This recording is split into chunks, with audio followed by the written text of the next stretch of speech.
Shalom, selamat pagi semuanya. Ya, kami bersyukur pada pagi hari ini boleh bertemu Bapak Ibu Saudara sekalian. Semua karena Tuhan, bukan karena suatu kebetulan, tapi ada maksud dan tujuan Tuhan. Amin. Ya, kami bersyukur dan kami sangat senang bertemu dengan Bapak Ibu Saudara karena sudah tua, sudah lanjut usia, tetapi semangatnya tetap seperti semangat anak muda. Haleluya. Ya. Oh ya, perkenalkan kami dari STT Pokok Anggur. Nama saya Indah. Ya, asal saya dari Sulawesi Tengah. Terima kasih. Palu, dari Palu. Ya. Shalom. Ya, perkenalkan nama saya biasa dipanggil Sofi. Asal dari NTT, Nusa Tenggara Timur.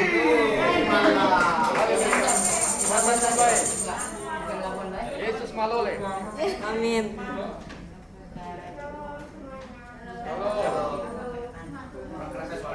Shalom semuanya.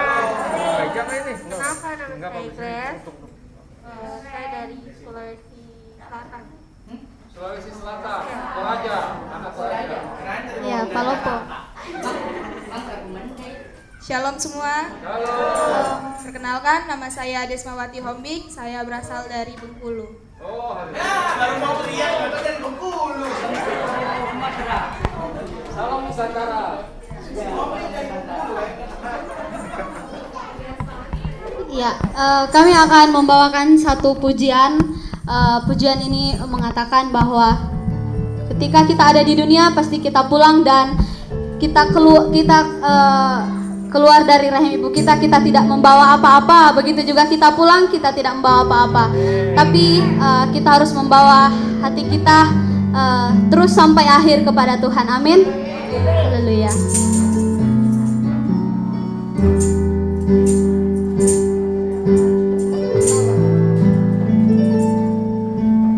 Ku tak membawa apapun juga saat ku datang ke dunia. Ku tinggal semua pada akhirnya saat ku kembali ke surga. Kita ulang pujian kita dari awal. Ku tak membawa apapun juga saat ku datang ke dunia.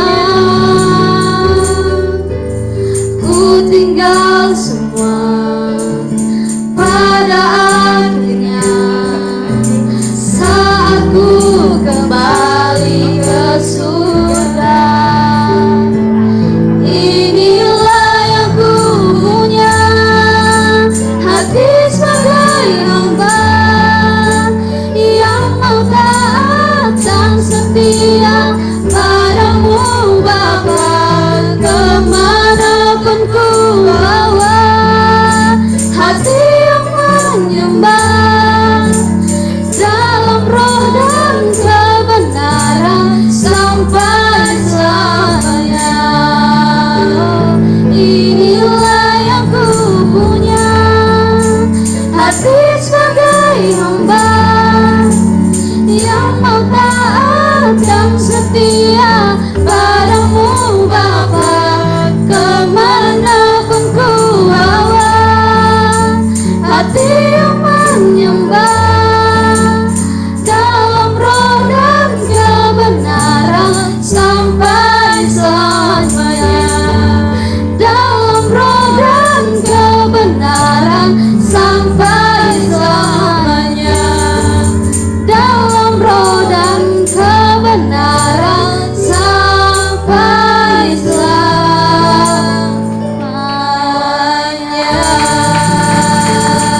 Haleluya. Terima kasih, Tuhan Yesus memberkati. Oke. Shalom semuanya. Ya. Oke, saya percaya bahwa setiap kita hari ini tidak ada yang kebetulan boleh sampai di tempat ini. Ya, tolong yang di belakang coba fokus ke depan. Ya. Waktunya nggak begitu lama. Paling lama 30 menit, ya. Yang pertama, hari ini saya teringat kembali pertama kali awal-awal I Hope dibuka, ya. Kadang ya dari awal kita komit, ya. Kalau hanya satu orang yang bisa melayani, nggak apa-apa, melayani aja, ya. Jadi kadang sis dia doang, ya. Dia yang buka pintu, ya. Sis dia yang menyambut jemaat, dia yang susun kursi, ya. Nanti pimpin pujian dia juga, khotbah dia juga, ya. Ada saat-saat seperti itu. Meskipun memang puji Tuhan tidak pernah Tuhan tinggalkan kita sendiri, ya. Nah, hari ini saya melihat pelayanan ini, ya, dengan pengerja yang sudah begitu banyak, saya percaya, ya, bahwa Pak Riko tidak harus mengerjakan semuanya, ya. Sis dia tidak harus mengerjakan semuanya. Jadi kalau hari ini sis dia ada pada posisi sekarang, jangan lihat posisi sekarangnya, lihat dulu bagaimana proses pelayanan ini dijalankan, ya. Nah, saya berharap dengan bertambahnya pelayan di tempat ini, pasti ada maksud Tuhan juga untuk mengembangkan kapasitas, memperluas apa? Kerajaan Allah di Lokasari, di Mangga Besar dan sekitarnya. Atau keluar, kita nggak tahu, ya. Tidak ada yang merasa paling berjasa di sini, nggak ada. Semuanya sama, ya. Jawa Barat siapa? Depok. Jadi kalau saya suatu saat misalnya nggak ada di sini, ya pelayanan ini harus jalan. Sama, yang lain juga gitu. So, tidak ada one man show di sini. Tidak ada one man show di sini. Semuanya harus berfungsi sesuai dengan tugas yang telah diberikan kepada kita masing-masing. Amin. Itulah indahnya tubuh Kristus. Di mana dari atas sampai bawah, ya. Atas adalah Kristus, dia terus menyertai kita karena dia adalah kepala, dan kita tubuhnya ini ngikut dia. Ya. Dan kita tidak boleh berfungsi sebagai kepala karena kita bukan kepala, kita adalah anggota. Jadi, kalau saya lihat kembali lagi ke masa lalu, waktu ini masih di Glodok, perjuangannya begitu besar, ya. Ngumpulin jemaatnya juga begitu susah, ya. Tapi puji Tuhan, lewat proses itu, hari ini pelayanan ini bisa seperti sekarang ini, ya. Jadi, makanya tadi saya bilang buat adik-adik dari STT, berdoalah, ya. Apakah memang Tuhan mau kalian di sini untuk melayani? Berarti caranya Tuhan gimana, mau Tuhan pimpin kemana, ya. Oke, gitu ya. Kadang-kadang itu jadi leluconan juga. Kalau saya misalnya cerita tentang I Hope, ya kadang-kadang saya nggak bisa, si itu nggak bisa, si ini nggak bisa, yang bisa cuma satu orang atau dua orang, ya. Dan itu tetap dikerjakan, ya. Ibadah I Hope itu hanya tidak buka kalau lagi libur panjang, libur misalnya kayak Idul Fitri, paling itu. Selebihnya tetap dia buka setiap hari Sabtu, ya. Puji Tuhan. Mari kita buka firman Tuhan.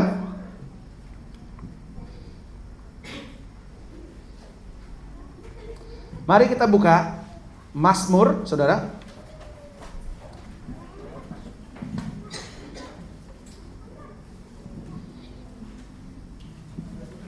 Hari ini tema dari khotbah itu adalah bertumbuh, ya. Berakar dan bertumbuh di dalam Kristus. Apa? Berakar dan bertumbuh di dalam Kristus. Ya. Kalau kita ini seperti sebuah pohon, ya. Sebuah pohon, maka kalau sebelumnya saya bilang kita itu tidak dikubur, kita itu ditanam, kita itu tertanam. Kalau dikubur, dia pasti mati, sudah mati, ya. Orang yang mati dimakamkan. Tapi orang yang ingin diharapkan ada kehidupan dari orang ini, maka dia disebut ditanam. Ya, saya ulangi sekali lagi. kalau ada yang kita tanam, artinya kita ngarep bahwa suatu saat dia akan hidup, ya, akan bertumbuh, ya. Tapi kalau kita, ya, kalau pohon, ada sebuah pohon dikuburkan, artinya itu sudah tidak ada gunanya. Jadi kita sebagai orang percaya, kita itu disebut ditanam, tertanam. Ayo kita baca firman Tuhan di Mazmur pasal yang pertama. Ya, ayat ini minggu lalu kita sudah baca. Berbahagialah orang yang tidak berjalan menurut nasihat orang fasik, yang tidak berdiri di jalan orang berdosa, dan yang tidak duduk dalam kumpulan pencemooh, tetapi yang kesukaannya ialah Taurat Tuhan, dan yang merenungkan Taurat itu siang dan malam. Ia seperti pohon yang ditanam di tepi aliran air, yang menghasilkan buahnya pada musimnya, dan yang tidak layu daunnya, apa saja yang diperbuatnya berhasil. Bukan demikian orang fasik, mereka seperti sekam yang ditiupkan angin. Sebab itu orang fasik tidak akan tahan dalam penghakiman. Begitu pula orang berdosa dalam perkumpulan orang benar. Sebab Tuhan mengenal jalan orang benar, amin, tetapi jalan orang fasik menuju kebinasaan. Nah, hari ini kita perlu mengecek kembali di mana kita berada. Ataukah kita hari-hari ini sedang mau dikuburkan, atau hari-hari ini kita sedang mau ditanam? Ya. Kalau biji itu ditanam, harapannya suatu saat dia akan tumbuh menjadi sebuah bibit dan dia akan nanti ditanam. Nah, kalau kita lihat di ayat 1, berbahagialah orang yang tidak berjalan menurut nasihat orang fasik. Nah, hari ini mari kita lihat apakah kita sedang ada tertanam di dalam komunitas orang fasik.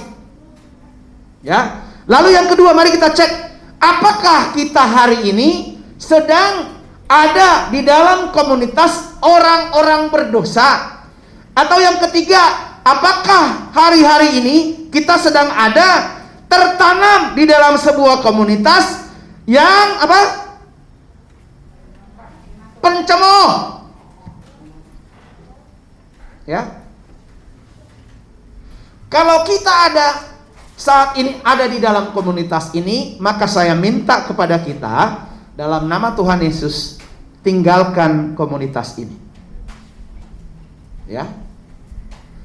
Karena kalau kamu tertanam di tanah yang semacam ini, ada 3 tadi. Yang pertama, tanah orang fasik, tanah orang berdosa, tanah kumpulan pencemooh, maka kamu tidak akan pernah bertumbuh dengan baik.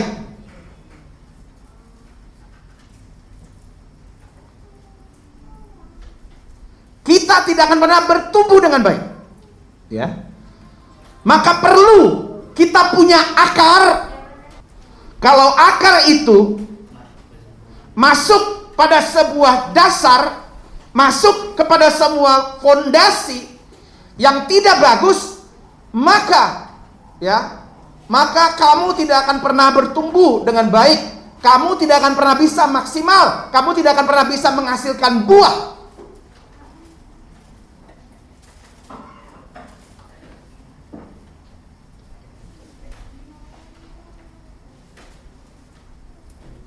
Kalau akarmu masuk ke tanah yang baik, ke tanah yang tepat, maka akar itu akan masuk lebih dalam dan dia akan merambat di bawah tanah, sehingga akar ini menjadi seperti minggu lalu, menjadi penopang pohon ini. Menjadi penopang. Ya. Akar ini berfungsi supaya dia bisa mendapatkan makanan, asupan makanan.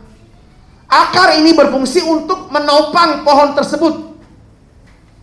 Sehingga kalau badai datang, angin yang keras datang, dia tetap bisa bertahan karena akarnya kuat. Kenapa dia kuat?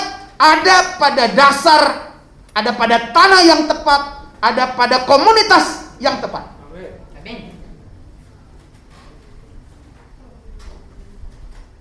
Saya hari ini adalah hasil dari sebuah komunitas, dari sebuah tanah, dari sebuah lingkungan bertahun-tahun sebelumnya, sehingga hari ini saya menjadi pohon yang seperti ini. Ya. Kita semua yang sekarang ini adalah hasil dari komunitas, hasil dari sebuah tanah di mana engkau ditanam di sana sehingga menjadi seperti sekarang.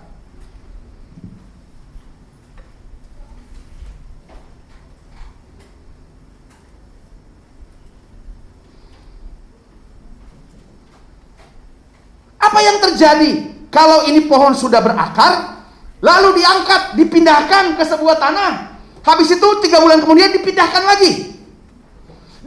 lagi, maka akarmu tidak akan pernah menancap, akarmu tidak akan pernah merambat, akarmu tidak akan pernah bisa kuat menopang pohon ini, akarmu tidak akan pernah bisa berfungsi maksimal mengambil makanan untuk pohon tersebut.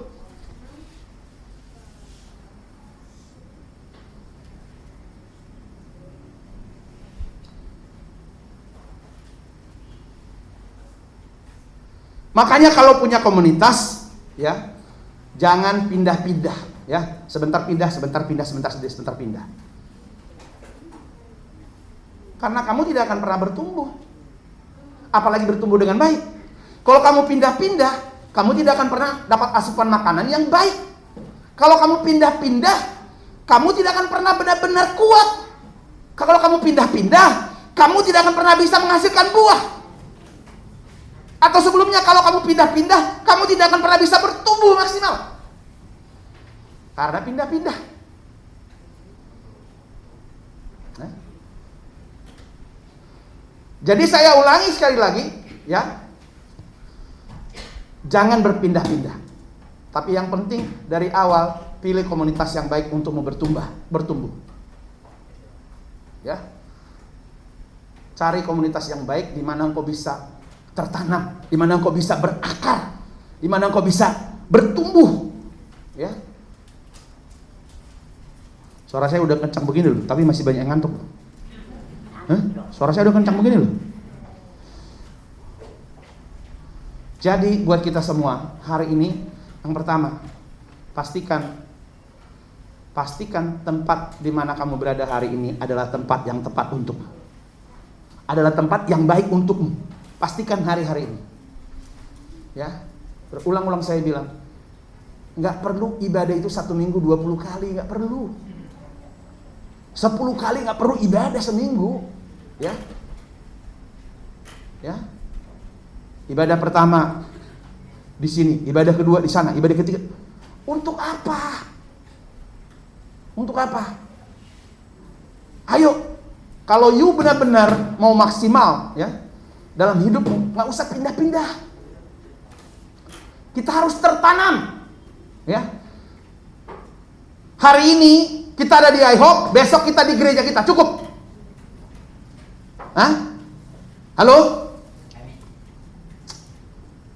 Habis gimana, Pak? Kan kita makan juga nyari ibadah juga nyari makan, Pak. Habis gimana dong? Hah? Oke, hari ini saya mengingatkan kepada kita, coba selidiki komunitasmu yang sekarang. Di mana engkau tertanam, di mana engkau bertumbuh, di mana engkau bisa menghasilkan buah. Amin. Cek kembali. Ya. Kalau akarnya kuat gimana? Kalau akarnya baik, asupan makanannya oke. Kalau akarnya bagus, pohon itu ada penopangnya. Kalau akarnya bagus, ya. Kalau lingkungannya bagus, maka akar ini akan menopang pertumbuhan pohon ini. Ya. Kalau dia bagus, lingkungannya bagus, maka dia akan menghasilkan buah. Bukan cuma menghasilkan buah, tapi apa? Berlimpah. Tapi apa? Berlipat ganda. Tapi apa? Dinikmati banyak orang.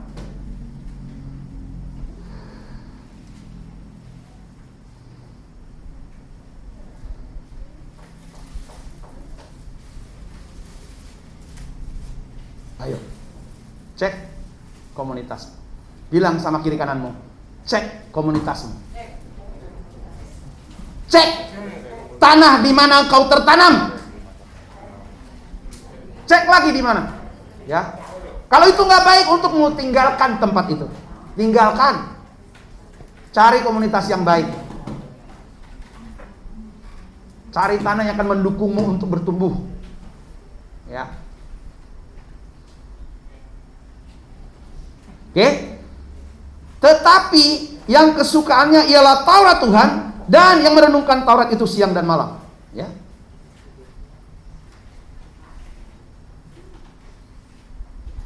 Lalu yang ketiga, ia seperti pohon yang ditanam di tepi aliran air, yang menghasilkan buahnya pada musimnya, dan yang tidak layu daunnya. Apa saja yang diperbuatnya berhasil.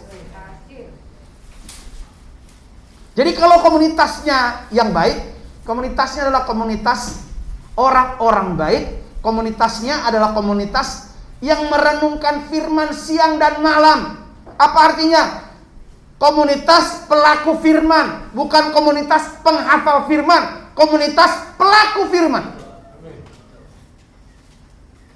Yang menghidupi firman itu siang dan malam. Begitu keluar dari rumah, yang dikerjakan, yang dilakukan firman. Ya. Begitu ke kantor enggak terlambat karena menghidupi firman. Begitu sampai di kantor, bekerja dengan baik karena menghidupi firman. Pulang di atas yang ditentukan, itu menghidupi firman. Pulang lagi ke rumah, menghidupi firman.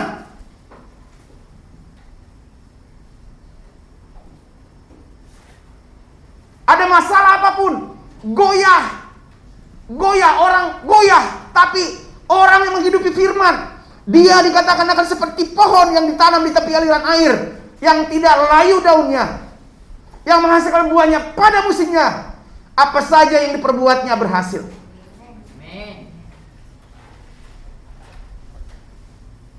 Tuhan katakan, ujilah aku.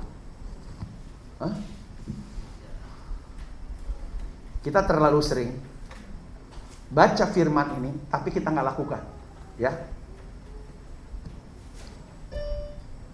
Tuhan bilang, apakah tidakkah aku akan menghalau setiap binatang pelahap? Apakah aku tidak akan memberkati engkau? Tuhan mengatakan, ujilah aku. Lakukan firman. Ya.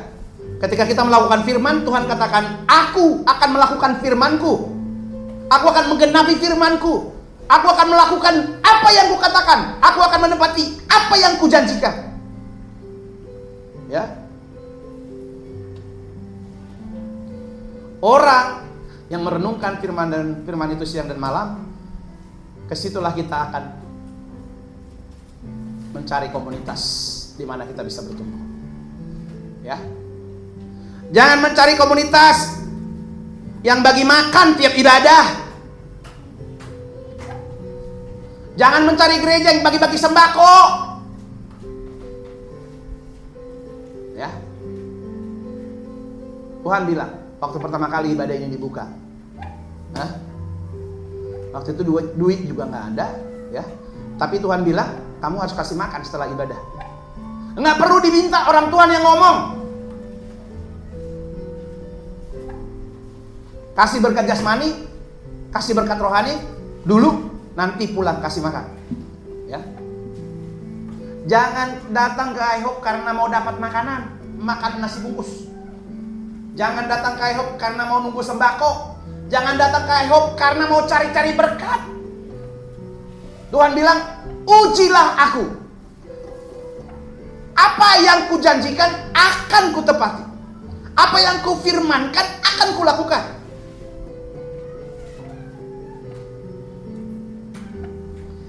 tinggallah di dalam aku dan aku di dalam kamu. Di sini dikatakan, apa saja yang diperbuatmu berhasil.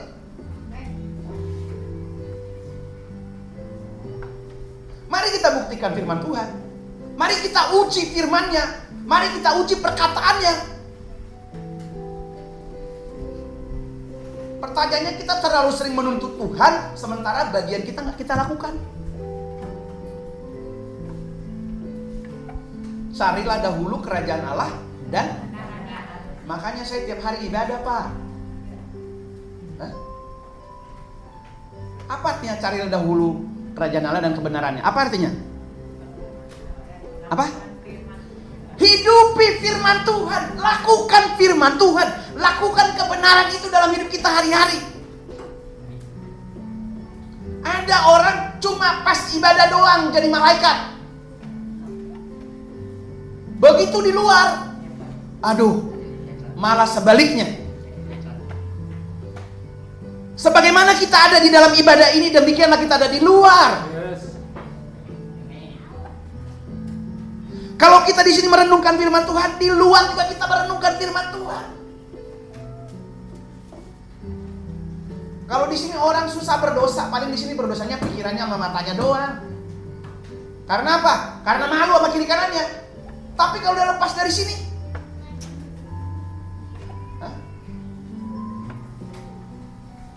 ayo, mari kita buktikan firman Tuhan sama-sama. Mari kita buktikan sama-sama bahwa Dia adalah Allah yang menepati firman-Nya. Sekali Dia berfirman, firman itu menjadi hukum. Kalau Tuhan bilang, aku akan memberkati engkau dan melindungi engkau, Tuhan ingat omongannya, nggak mungkin Dia nggak ingat. Orang Dia maha besar, orang Dia maha tahu. Kalau Dia sudah berfirman, Dia pasti firman itu akan menjadi hukum buat Dia dan juga buat ciptaannya. Makanya manusia jarang dengar Tuhan tiap hari, ya. Makanya Tuhan itu kalau ngomong sekali, ya,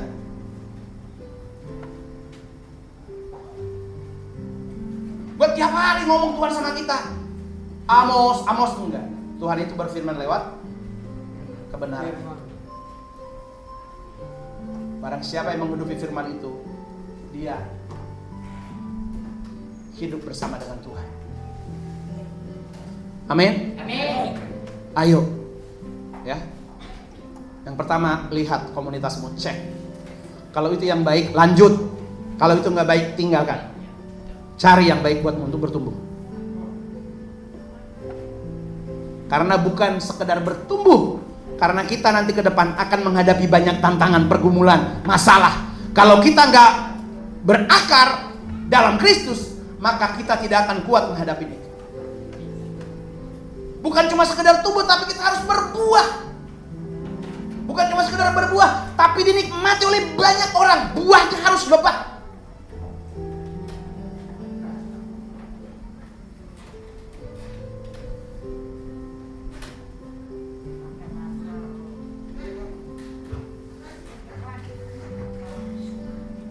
Ayo kita lanjut.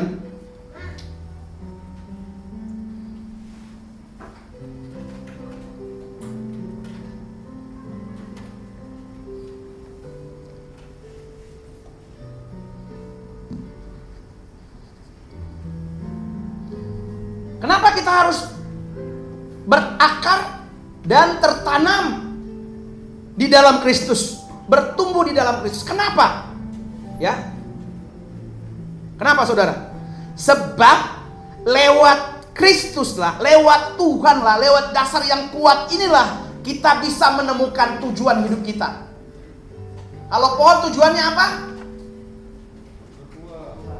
Berbuah dan dinikmati banyak orang. Berbuah dan menjadi berkat. Buah bukan untuk dirinya sendiri, tapi buat banyak orang. Sebab di luar aku, kamu tidak bisa berbuat apa-apa. Ya. Makanya ketika kita tertanam dalam Kristus, maka kita bisa menemukan tujuan hidup kita. Amin. Sebenarnya apa maksud Tuhan saya ada di sini? Itulah salah satu keuntungan dari kenapa kita harus tertanam dan menempel sama Tuhan. Karena kita akan tahu apa tujuan hidup kita. Itu yang pertama. Lalu yang kedua.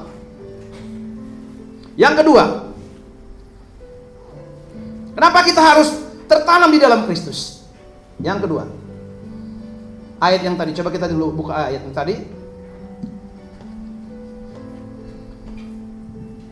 Ya, kenapa kita harus menempel sama Tuhan, bertumbuh di dalam Tuhan, tertanam di dalam Tuhan?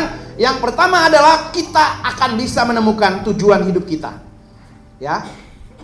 Kalau ayat dari Mazmur 1 ayat 3 tadi mengatakan, they are like tree planted along the river bank, ya. Bearing fruit, ya. Tujuannya adalah menghasilkan buah. Tujuannya menghasilkan buah, tujuannya berbuah. Ya. Kalau pohon buah, kita tanam pohon buah, kita pengen nikmatin buahnya. Bukan cuma rindang dan kita berteduh di bawahnya, enggak. Tapi kita ingin ada buah yang dihasilkan karena dari awal kita menanam pohon buah. Tanaman buah. Ya. Yang kedua. Kenapa kita harus tertanam di dalam Kristus? Yang kedua, sebab dengan kita tertanam dan berakar dan bertumbuh di dalam Kristus, kita akan tahan terhadap yang namanya badai, kita akan bertahan menghadapi yang namanya gelombang, kita akan bertahan pada yang namanya taifun, kita akan bertahan terhadap masalah apapun. Ya. Seperti lagu yang tadi, I will be still, know you are God. Saya akan tenang, mengingat, mengerti bahwa Kau adalah Tuhan. Ya. Di luar Kau, di luar aku, engkau gak bisa apa-apa. Apalagi yang namanya menghadapi badai, nggak mudah. Hari-hari ini nggak mudah. Hari-hari ini nggak mudah. Apalagi pas musim COVID, banyak yang kehilangan pekerjaan, banyak perusahaan yang tutup, banyak yang gajinya dikurangi, banyak gajinya yang dipotong, banyak yang minta-minta, Pak, kalau bisa gaji saya tetap kerja, gajinya dipotong berapa juga nggak apa-apa, yang penting saya masih bisa kerja. Kalau kita tidak tertanam di dalam Kristus, kita akan kompromi, kita mungkin akan melakukan banyak cara, yang penting bisa makan. Tapi bagi kita, selama kita menempel sama Tuhan, maka asupan makanan itu akan Tuhan berikan buat kita semua. Asupan minuman yang membuat kita bisa bertumbuh akan Tuhan sediakan. Yang ketiga, kenapa kita harus menempel sama Tuhan? Ya.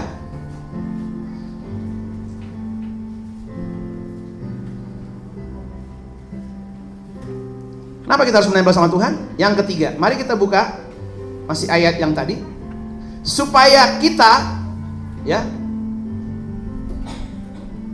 supaya kita berhasil. Ya, kenapa kita menempel sama Tuhan? Di luar aku, kamu nggak bisa apa-apa. Ya, untuk kita bisa berhasil, maka kita harus menempel pada dasar yang teguh, pada dasar yang kuat. Ya, yang pertama tadi dikatakan apa? Kenapa kita harus menempel sama Tuhan? Halo, nggak ada yang baca nih? Supaya kita bisa menemukan tujuan hidup kita. Ya, tujuannya tadi adalah berbuah. Lalu yang kedua, kenapa kita harus melekat sama Tuhan? Kenapa kita harus tertanam di dalam Tuhan? Supaya kita bisa bertahan menghadapi badai apapun dalam hidup kita, supaya kita tetap kuat. Lalu yang ketiga, supaya kita berhasil dalam hidup kita seperti yang Tuhan inginkan. Tuhan mau kita berhasil. Karena kita ditaruh di sini oleh Tuhan, nama baik Tuhanlah yang akan masyhur karena kita berhasil di dunia ini. Amin. Kalau saya utus Pak Andi, silahkan Pak Andi atas nama saya, silahkan pergi ke sana. Apa yang terjadi? Tugasnya adalah 1, 2, 3. Kalau dia pulang dengan senyum, wah, kayaknya berhasil. Ya. Lalu dia jelaskan, Pak, sudah berhasil. Kira-kira yang dibanggakan, yang senang siapa? Yang senang yang mengutus. Saudara dan saya ini utusan Tuhan di sini. Kalau kita berhasil, dia bangga, dia senang, dia bahagia. Ketika kita diutus, katanya aku menyertai. Bukan cuma diutus lalu dibiarin aja. Pokoknya saya bilang sama Pak Andi, kalau ada masalah telepon. Ya, kapan aja kalau ada masalah telepon. Karena ini berhubungan dengan nama baik saya. Ini berhubungan dengan perusahaan saya. Ini berhubungan dengan apa yang saya punya, yang saya miliki. Jadi tidak ada rencana Tuhan buat kita semua yang hadir di sini untuk tidak berhasil. Rencana Tuhan kita semua harus berhasil.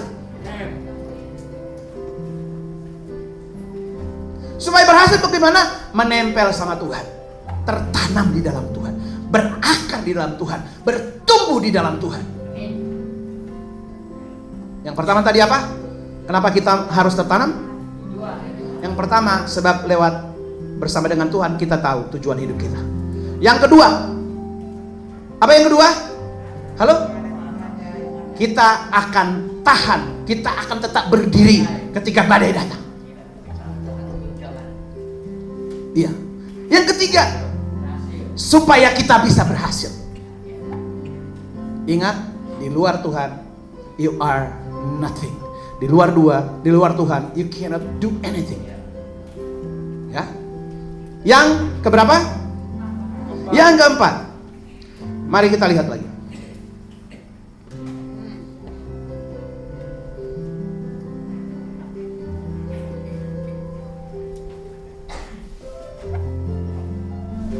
Yang keempat, lewat Kristus kamu bisa menjadi saksi Tuhan. Amin.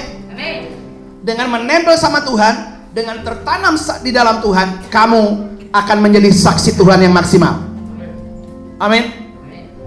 Apa artinya kamu akan menjadi saksiku? Apa artinya saksi? Halo? Kalau di pengadilan dibutuhkan saksi, maka saksi itu harus bawa apa? Hah? Evidence, bukti. Hah? Bukti. Yang namanya menjadi saksi itu kita nggak keluar, saya diberkati, enggak.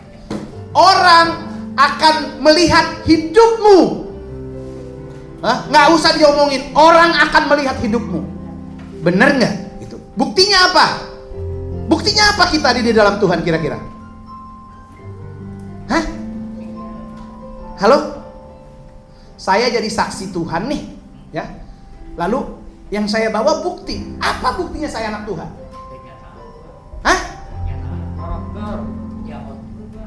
Apa? Ya hidup kita yang dilihat hari-hari. Itulah buktinya. Kamu jadi saksi aku. Mana buktinya kamu? Kamu orangnya mengasihi enggak? Kamu orangnya sabaran apa enggak? Kamu orangnya mengasihi orang lain enggak? Peduli enggak? Kamu berani enggak jalanin kebenaran dalam situasi yang enggak baik? Itu baru namanya saksi. Bawa bukti. Bukti mana? Bukti yang ada di dalam dirinya. Otentik. Di pengadilan kata-kata nggak ada gunanya.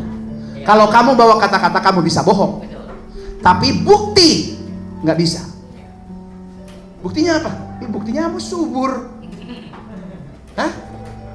Buktinya apa? Loh, buktinya Amos berhasil dalam hidupnya. Buktinya apa? Loh, buktinya Amos mengasihi, misalnya begitu. Ya. Tapi kita sudah banyak sebenarnya ditipu oleh jemaat sendiri ya. Kasihan juga. Ya nggak apa-apa sih. Kalau dia tipu kita ya berarti dia tipu Tuhan juga. Pengalaman, ya. Dia minta duit di sini untuk keperluan A, dia minta duit di sana juga untuk keperluan A. Hah? Lalu buktinya mana? Kamu bukan saksi, kamu pembohong. Di pengadilan kamu bilang kamu pembohong. Jangan sampai suatu saat Tuhan bilang, kamu dipanggil jadi saksi Tuhan. Dilihat nggak ada buktinya. You are liar. Kamu pembohong. Kamu munafik.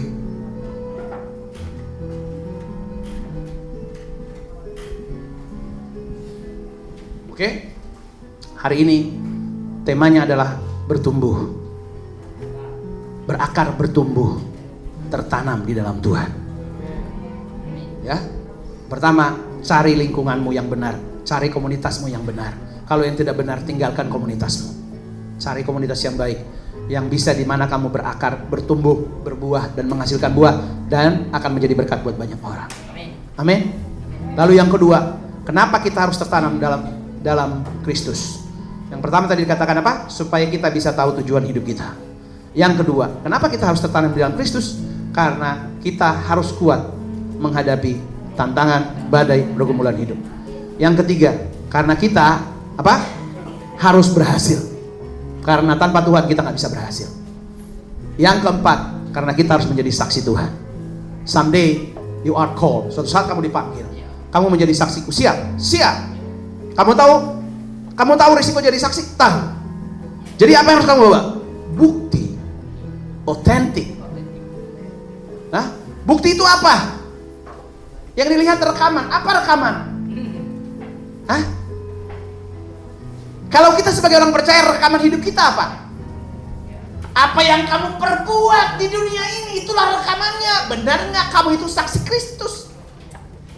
Saksi itu definisinya apa? Ini. Buktinya apa? Maka dia akan cek, benar nggak sih buktinya ini? Benar nggak sih hidupnya ini begini? Katanya orang Kristen, tapi nggak punya kasih. Kamu pembohong. Katanya orang Kristen, tapi nggak sabar dalam percobaan. Kamu pembohong. Katanya orang Kristen, tapi punya tujuan. Kamu nggak tahu tujuan hidupmu. Berarti kamu pembohong. Ya. Anak Tuhan, buktinya saya sukses. Dia bilang ternyata kamu nggak sukses. Kamu pembohong. Karena di pengadilan kata-kata bukanlah the power, ya. Tapi bukti, proof, evidence is the power. Sepintar apa ngomong di pengadilan? Mana buktinya? Amin. Amin. Amin. Mari saya undang makin berdiri.